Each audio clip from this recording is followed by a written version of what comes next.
চাঞ্চল্য আসানসোলে, কারণ তৃণমূল থেকে প্রশাসনকে জানিয়ে বরাদ্দ করা হয়েছিল WV02AX0055 নম্বরের কলকাতা রেজিস্ট্রেশনের একটি গাড়ি, যেটি মুখ্যমন্ত্রীর যাতায়াতের জন্য তৈরি থাকলেও সেই গাড়িটিকে ব্যবহার করা হয়নি আসানসোলে। তার বদলে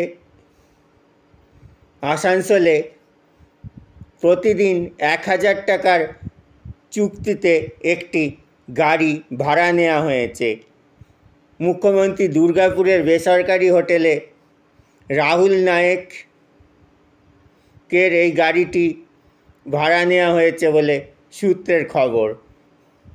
গাড়িটির নম্বর হলো WV40AV4222। দেখা যাচ্ছে গাড়িটির রেজিস্ট্রেশন হয়েছে 2022 সালের 3রা নভেম্বর।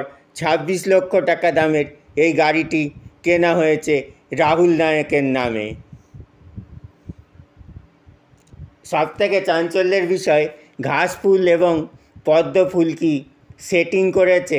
কারণ চাঞ্চল্যকর অভিযোগ উঠলেও এই ব্যাপারে ঘাসফুল বা পদ্মফুল শিবির কেউই কোনো মুখ খোলেনি। উল্লেখ্য, এই গাড়িটির মালিক যিনি, তিনি নাকি দুর্গাপুর আসানসোলের একজন বিখ্যাত কয়লা মাফিয়া।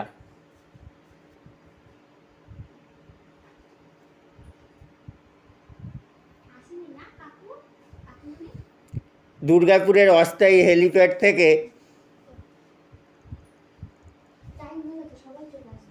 মুখ্যমন্ত্রীকে নিয়ে যাওয়ার জন্য হঠাৎ কেন বেসরকারি এই গাড়িটি ব্যবহার করা হয়েছে, তাই নিয়ে প্রশ্ন তো উঠছে, চাঞ্চল্য সৃষ্টি হয়েছে এলাকায়। Sky news India, Asansol.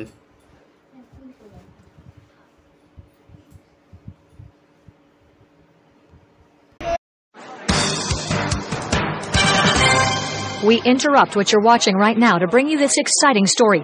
Your cell phone is actually ringing.